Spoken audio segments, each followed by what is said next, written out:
et bienvenue dans cette nouvelle vidéo. Aujourd'hui, je partage avec vous 5 nouvelles astuces pour gérer les crises de douleur. Alors, j'ai préféré le faire en plusieurs vidéos et je pense qu'il va y avoir encore d'autres vidéos qui vont arriver parce que j'ai beaucoup d'idées. Donc, astuce numéro 1, contacter son médecin traitant ou médecin spécialiste s'il est proche de chez vous et augmenter son dosage de médicaments. Donc, on a un traitement de fond qui est utile quand tout va bien, mais pendant les crises, ce traitement de fond peut être insuffisant.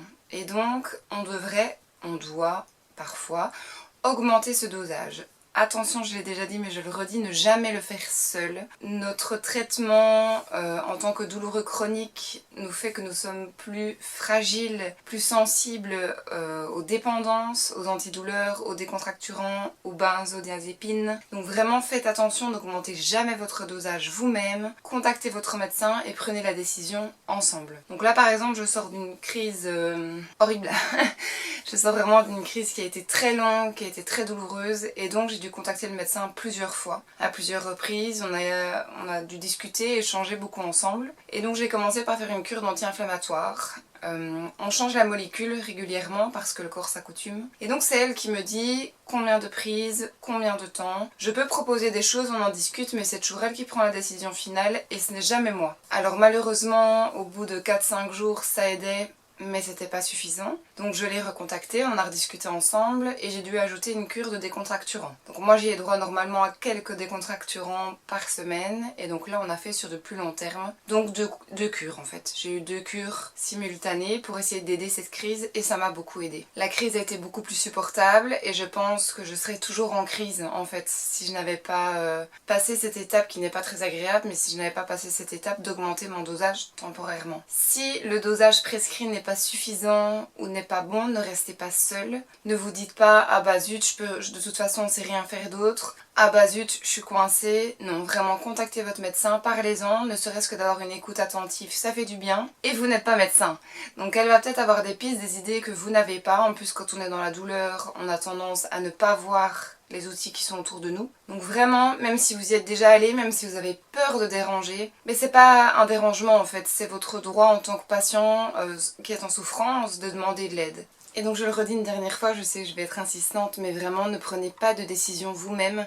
Même si vous avez une boîte d'anti-inflammatoire qui vous reste sous la main, même si vous avez quelques décontracturants qui vous restent sous la main, ne prenez pas cette décision vous-même parce que nous sommes sujets à la dépendance et s'en prenant ce genre de petits plis, c'est sournois, ça vient petit à petit et puis on se rend pas compte et on est déjà trop loin. Donc vraiment, même si vous avez les boîtes à la maison, vous sonnez et vous attendez la décision et l'autorisation officielle. Deuxième astuce qui m'a bien aidée pendant cette crise de l'horreur, ce sont les rollers d'huiles essentielles. Donc c'est un petit bidon rempli d'huiles essentielles, donc il y a un mélange de différentes huiles et c'est sous forme de boule et donc ça me permet de rouler et de déposer le produit progressivement. Ce roller d'huile essentielle déjà en plus d'être naturel, il est efficace. Alors on est bien d'accord qu'il n'est pas efficace sur le long terme, mais moi ça m'aide à un moment donné quand la douleur est insupportable, que je n'arrive plus à trouver de position qui me soulage, que je n'arrive plus à m'endormir, que je n'arrive plus à me détendre du tout, et je me crispe, et bien j'ai besoin à ce moment-là de poser ces huiles essentielles qui me permettent de relâcher un petit peu la tension nerveuse,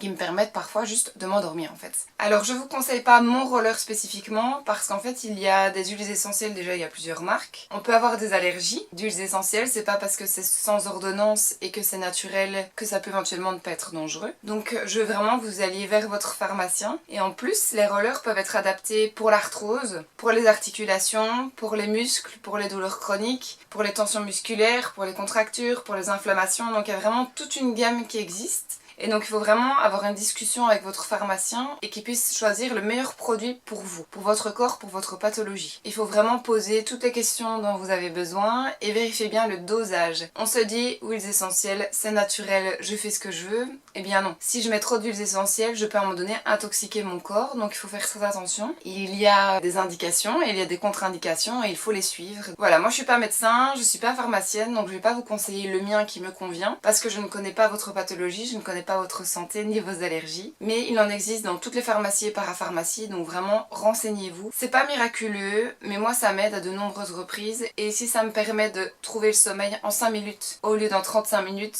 ça c'est génial. Donc vraiment je vous le conseille fortement. Astuce numéro 3, on passe un cran au-dessus du roller aux huiles essentielles. J'utilise beaucoup, surtout en période de crise, des patchs anti-inflammatoires. Donc c'est des carrés avec un produit qui permet que ça colle contre la peau et qui est imbibé d'anti-inflammatoires. Là de nouveau je ne vous conseille pas le mien parce que j'ai dû en tester plusieurs. J'ai notamment fait une réaction allergique parce que je suis allergique à la colle des pansements, sinon c'est pas drôle. Donc j'ai fait notamment une réaction allergique. Donc je ne veux pas vous conseiller mon patch parce que à nouveau je ne connais pas vos allergies, votre pathologie, etc.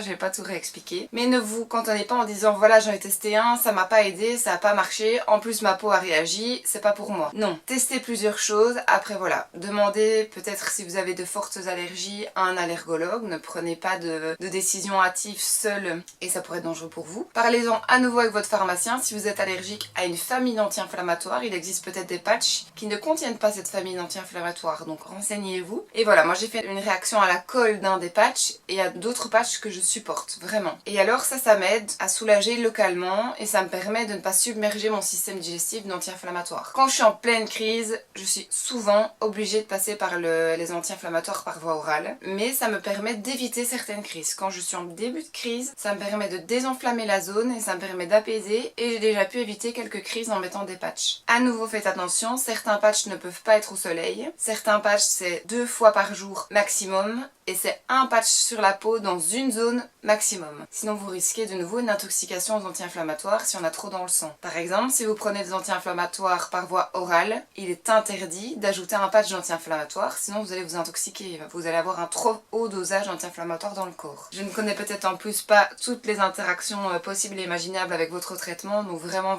donnez cette piste à votre médecin traitant, à votre pharmacien, écoutez ses conseils et n'hésitez pas à tester en fonction de leurs conseils. Durant ma dernière crise, les patchs n'ont pas réussi à la stopper. Donc j'ai arrêté les patchs, je suis allée chez le médecin, on a commencé les anti-inflammatoires ensemble.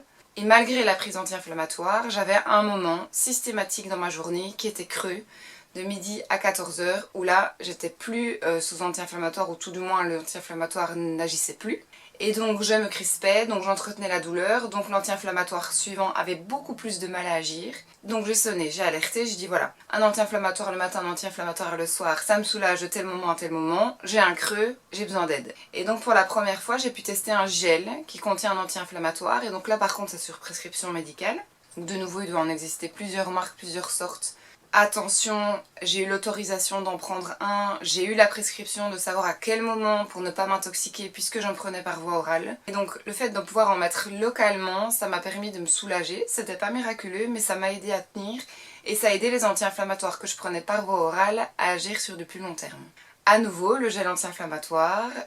Hors crise, j'ai demandé à mon médecin traitant, est-ce que je peux m'en servir? Quand est-ce que je peux m'en servir? Est-ce que je peux le combiner avec le patch? Oui, non. Combien de fois par jour maximum? Combien de jours d'affilée maximum? Ensuite, astuce numéro 3, qui vient de ma kiné.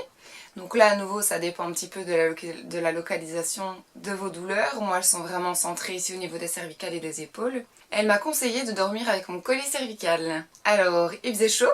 C'était pas très agréable, mais ça m'a beaucoup aidé en fait, parce que ça a aidé mes muscles à être au repos complet et mes muscles ont mieux relâché, se sont mieux détendus pendant mon sommeil, ce qui fait qu'au réveil le lendemain matin, mon niveau de douleur au lieu d'être à 9 était à 7,5. Et franchement, c'est appréciable. Voilà, ça fonctionne pas chez tout le monde ne parvient pas à dormir avec le collier cervical, on est bien d'accord que c'est pas ultra agréable. Alors moi je change d'oreiller parce qu'en fait j'ai un oreiller exprès, je vous le présenterai lors d'une prochaine vidéo, qui est exprès pour les douleurs au cervical. Je ne sais pas combiner mon collier cervical avec cet oreiller, c'est pas possible.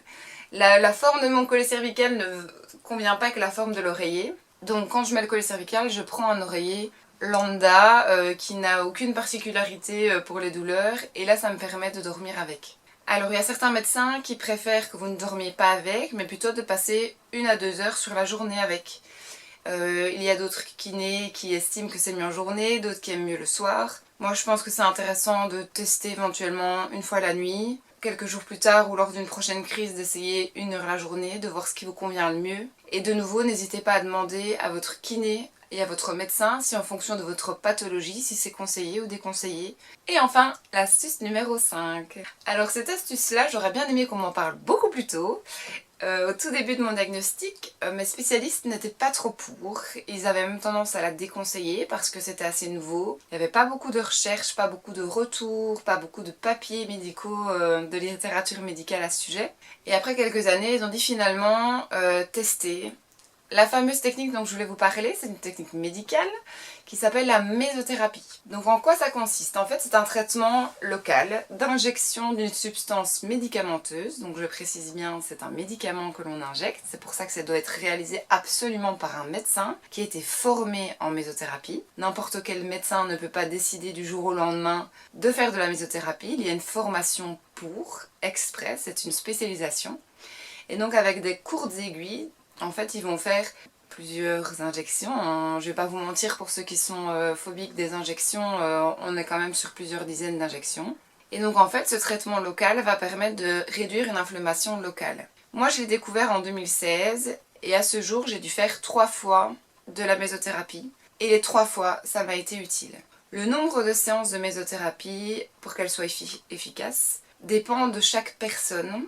Moi, ça a été différent. Par exemple, pendant ma première crise, j'ai eu besoin de 4 séances. La deuxième crise, en 3 séances, c'était bon. Et la dernière crise, c'était à nouveau 4 séances. Ça peut être un peu plus, ça peut être un peu moins. Ça va dépendre de votre corps, de la façon dont vous réagissez. Quel est le but? Le but est de soulager, voire en cas de très bonne réaction, de guérir une inflammation locale. Et en tout cas, l'autre but, c'est surtout de soulager la douleur. Alors, j'ai mon petit papier, j'ai été vérifier sur internet pour vous dire des choses justes. Donc, c'est soulager la douleur chronique, ça peut soulager l'arthrose, les tendinopathies, les névralgies d'Arnold et bien d'autres. Donc, n'hésitez pas à vous renseigner. Après, je trouve que c'est encore assez méconnu, en tout cas en Belgique. Dans les centres de douleur, là, ça commence vraiment à être bien connu. Les médecins traitants sont pas toujours ultra informés, donc n'hésitez pas à aller plutôt vers votre spécialiste pour en parler, voir si vous le conseillez ou bien si vous le déconseillez. Moi, j'avoue que j'ai été assez réticente au début, pas par phobie des aiguilles, j'avoue que j'ai cette chance de pas avoir de problème avec ça. Mais c'est surtout que la mésothérapie, moi j'y vais quand je suis en crise. Donc, quand je suis en crise, que je ne dors plus, que je ne sais plus me reposer, que je ne sais plus comment me mettre, que la douleur est présente H24, l'idée de venir planter des dizaines de fois des aiguilles dans ma zone la plus douloureuse ne m'emballait pas des masses.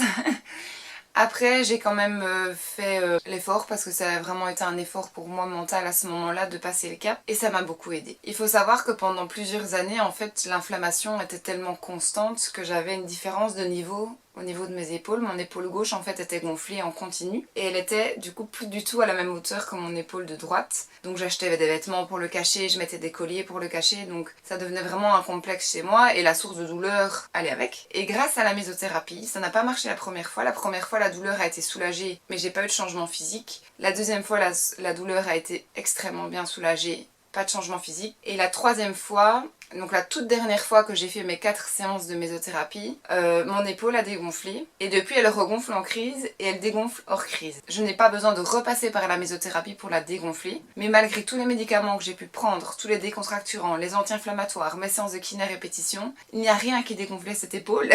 Et au troisième bloc de séances de mésothérapie, donc ça s'est passé sur plusieurs années, hein, je les ai pas fait d'affilée, j'en ai fait une en 2016, une en 2018 et une en 2021 je pense. Et la dernière fois, j'ai été faire la séance et le lendemain matin, boum, mon épaule était retournée à sa place. Donc il y a quand même un réel effet local. Et ce qui est intéressant par la mésothérapie, c'est que à nouveau, comme pour les patchs ou le gel anti-inflammatoire, on ne passe pas par le système digestif. Je vais pas vous mentir, c'est douloureux pour moi. Après, j'en ai parlé beaucoup avec le médecin qui faisait la mésothérapie et la douleur est très variable en fonction de la localisation de vos douleurs et en fonction de votre pathologie et en fonction de votre sensibilité personnelle. Donc il y en a pour qui la mésothérapie s'apparente quand même à une séance calvaire qu'on a hâte de terminer. Et pour d'autres, bah non, moi j'ai senti que ça piquait, ok, mais j'ai rien senti de spécial. Donc il faut pas non plus se dire oh là là, non, trop douloureux, j'y vais pas, je comprends, moi c'était la première réaction que j'ai eue. Mais je suis vraiment heureuse d'avoir passé le cap et qu'on m'ait rassurée et qu'on m'ait encouragée à le faire. Parce que même si la séance en elle-même a été très douloureuse pour moi, j'y suis retournée jusqu'au bout. Et j'y suis retournée encore 2 fois après. Donc c'est que le moment en lui-même est extrêmement désagréable. Les bienfaits en tout cas sont là et les conséquences positives en valent vraiment la peine. Après, n'hésitez pas à demander combien de séances seraient nécessaires pour vous, est-ce que c'est autorisé pour vous ou non. À nouveau, demandez aux médecins qui sont spécialisés pour ça. Alors, chose intéressante, si on est allergique aux anti-inflammatoires, ils peuvent injecter d'autres produits, comme par exemple le Tromé, je ne sais pas si vous connaissez, mais ils peuvent injecter des produits à base d'homéopathie, qui sont plus sains, on va pas se mentir, pour le corps, et qui agissent aussi. Et donc ils n'injectent pas que des anti-inflammatoires, ils injectent aussi des décontracturants. En fait, c'est pas un anti-inflammatoire qu'on injecte, c'est un mélange médicamenteux, un petit combo médicamenteux qui fait que ça agit. Donc n'hésitez pas à vous renseigner sur la composition de ce que vos médecins injectent. Je pense que la nature du mélange médicamenteux qu'ils vous injectent dépend du médecin, déjà, de son choix, de votre pathologie, de votre crise, de la localisation de vos douleurs. Je pense qu'il y a de nombreux paramètres qui entrent en compte et dont je n'ai absolument pas accès. Donc si vous voulez savoir le contenu de ce qui est injecté dans votre corps, n'hésitez pas vraiment à en parler au médecin avant et à parler de vos inquiétudes. Vraiment, n'hésitez pas. Et alors, on va pas se mentir, il y a le prix, le prix de la mésothérapie. Donc malheureusement, en Belgique en tout cas, la mésothérapie n'est pas encore reconnue. Ce qui veut dire qu'elle n'est pas encore remboursable. J'ai vu que dans une mutuelle, elle pouvait rentrer dans les soins style ostéopathie, acupuncture, et donc on a un petit forfait par an, donc ça peut exister chez certaines mutuelles. Mais dans ma mutuelle par exemple, j'ai absolument aucun remboursement, donc ça il faut le savoir parce que ça a un coût. Moi par exemple, quand j'y suis allée, la séance me coûtait 60 € en sachant que j'y suis allée 4 fois. Mais voilà, c'est un investissement pour son bien-être, c'est un investissement pour sa santé, et moi ça en a valu la peine, c'est pour ça que j'y suis retournée 2 fois d'ailleurs. Donc voilà, c'est clair que je pèse le pour et le contre au moment de le faire parce que financièrement c'est difficile. Donc moi c'est pas ma solution numéro 1, c'est pas mon astuce numéro 1 que ma carte joker que j'utilise à chaque crise, certainement pas.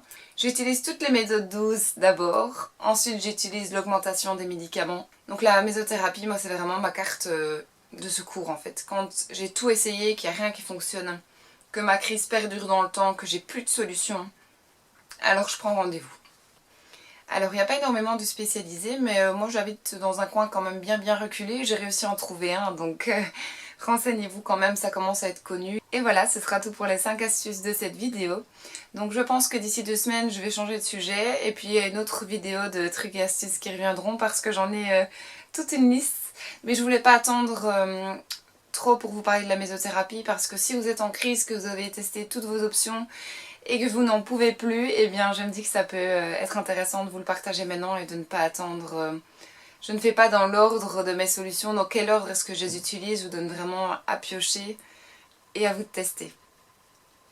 J'aimerais vous demander si c'est possible pour vous, si vous vous sentez à l'aise de le faire, de me laisser un petit commentaire et de me dire ce dont vous aimeriez que je parle, parce que là j'avoue que je fonctionne un petit peu à l'aveugle. Je parle ce dont moi j'aurais aimé qu'on me parle quand j'ai été diagnostiquée, mais peut-être que vous avez d'autres attentes, ou bien peut-être que vous avez d'autres astuces que je ne connais pas du tout et qui pourraient m'aider, mais surtout aider d'autres personnes. Donc si vous sentez l'envie et le courage, n'hésitez pas à me laisser un petit commentaire. Et sinon, je vous souhaite tout le meilleur et d'ici la prochaine vidéo, prenez soin de vous.